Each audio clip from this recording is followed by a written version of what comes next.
दोस्तों साथियों अस्सलाम वालेकुम। आप लोग खैरियत से होंगे। आज मैं आपको गरीबी का वाक़या बताने वाला हूँ। गरीबी इंसान को कितना बेबस बना देती है। एक रिक्शे वाला बोला, भैया कहाँ जाओगे? मैंने बोला कि कितना लोगे? रिक्शा वाला बोला 40 रुपया। मैंने कहा ठीक है। तभी वहाँ पर ई रिक्शा वाला आया, बोला भैया हम 20 रुपए में पहुंचा देंगे। तभी रिक्शे वाला बोला, भैया आप हमको ही 20 रुपए दे दीजिए, हम पहुंचा दे रहे हैं। सुबह से कोई ग्राहक नहीं मिल रहा। कलेजा हिल गया। रिक्शे पर मैं बैठ गया और चल दिया। दोपहर की गर्मी में 2 किलोमीटर रिक्शा चलाने के बाद हमको मंजिल मिल गई। उस रिक्शे वाले का मेहनत देखकर लगा कि उसका मजदूरी 20 रुपया बहुत कम है। मैंने 40 रुपए दिया। तब लगा कि गरीब इंसान को कितना बेबस बना देती है। सभी लोगों से निवेदन है कि कभी कभी आप रिक्शा की भी सवारी लीजिए। आपका थोड़ा सा सहयोग एक परिवार का सहारा बन सकता है। दोस्तों साथियों, ये गरीब की मजबूरी होती है और अगर हम लोग गरीब का साथ नहीं देंगे तो गरीब का किस तरीके से पालन पोषण होगा। इसलिए दोस्तों साथियों, अपने दिल में जो एक साफ सुथरा दिल है उसको यूज करें और ऐसे लोगों की मदद करें। दोस्तों, एक आदमी किस तरीके से अपनी बच्चों और बीवी से प्यार करता है, वो सारी चीज़ें कर लेता है जिसे लास्ट तक कोई लोग नहीं समझ पाते। एक आदमी ने एक खूबसूरत लड़की से शादी की। वह उसे बहुत प्यार करता था। एक दिन उसे त्वचा रोग हो गया। धीरे धीरे वह सुंदरता खोने लगी। पता चला कि एक दिन उसका पति टूर पर जा रहा है। घर जाते समय उसका एक्सीडेंट हो गया और उसकी दृष्टि चली गई, आंखें चली गईं। हालांकि उनका वैवाहिक जीवन हमेशा की तरह चलता रहा, लेकिन जैसे जैसे दिन बीतते गए धीरे धीरे उनकी खूबसूरती कम होती गई। यह बात अंधे पति को नहीं पता चली और उनके वैवाहिक जीवन में फर्क नहीं आया।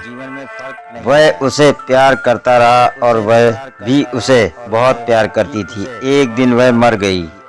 उसकी मृत्यु में उन्हें बहुत दुख हुआ। उन्होंने अपने सभी अंतिम संस्कार पूरे किए और इस शहर को छोड़ना चाहते थे। पीछे से एक आदमी ने उसे बुलाया और पूछा, अब तुम अकेले कैसे चलोगे? में आपकी पत्नी आपकी मदद कर रही थी। उन्होंने उत्तर दिया, मैं अंधा नहीं हूँ। मैंने ऐसा इसलिए किया क्योंकि मैं उसकी बीमारी के कारण उसकी त्वचा की हालत देख सकता हूँ तो उसे उसकी बीमारी से ज़्यादा दुख होता। मैं उसे सिर्फ उसकी सुंदरता की तरह ही प्यार नहीं करता था, बल्कि मुझे उसके देखभाल करने वाले और प्यार भरे स्वभाव से भी प्यार हो गया था। इसलिए मैंने अंधा होने का नाटक किया। मैं बस उसे खुश रखना चाहता था। नैतिक, जब मैं किसी से सच्चा प्यार करते हैं तो आप अपने प्रियजन को खुश करने के लिए हर संभव कोशिश करेंगे और कभी कभी खुश रहने के लिए आंख बंद करके काम करना और हर किसी की गलतियों को नजरअंदाज करना हमारे लिए अच्छा होता है। समय के साथ सुंदरता फीकी पड़ जाएगी, लेकिन दिल और आत्मा हमेशा वही रहेगी। उस व्यक्ति से वैसे ही प्यार करें जैसे वह अंदर से है, बाहर से नहीं। दोस्तों साथियों, अगर ये कहानी में आपको कुछ भी अच्छा लगा हो और अगर आपको इसमें कुछ सीख मिली हो तो आप भी अपने जीवन में इसको आजमाएं और इस कहानी को अपने जीवन में उतारें। दोस्तों साथियों, ऊपर की सुंदरता और दिलों की सुंदरता अलग होती है। दोस्तों साथियों, अगर ये वीडियो आपको अच्छा लगा हो तो लाइक और शेयर और सब्सक्राइब जरूर करें, और इसमें कुछ भी कमी हो तो आप ज़रूर कमेंट बॉक्स में हमें कमेंट करके बताएं कि इसमें मैं क्या सुधार ला सकता हूं। एक बाप की पीड़ा को बयान कर रहा हूं अपने वीडियो में।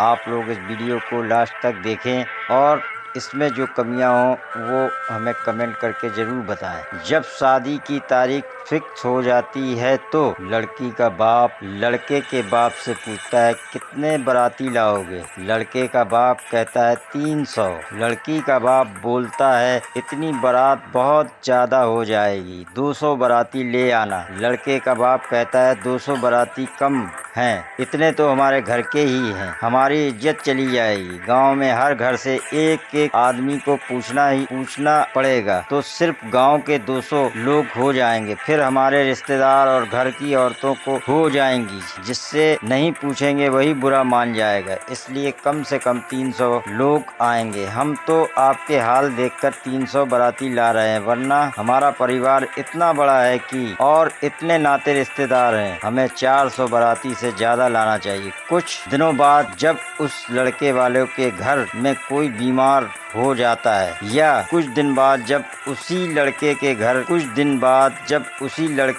लड़के वालों के घर में कोई बीमार हो जाता है तो पूरे गांव में कोई एक यूनिट खून देने वाला नहीं मिलता। सोशल मीडिया पे अपील करना पड़ती है। अगर किसी से झगड़ा हो जाता है तो पूरे गांव में 2 लोग ऐसे नहीं मिलते जो कोर्ट में चलकर जमानत ले ले। मेरा मानना है कि बारात में सिर्फ उन्हीं को लेकर आना चाहिए जो एक यूनिट ब्लड दे सके, जो कोर्ट में खड़े होकर तुम्हारी जमानत ले सके।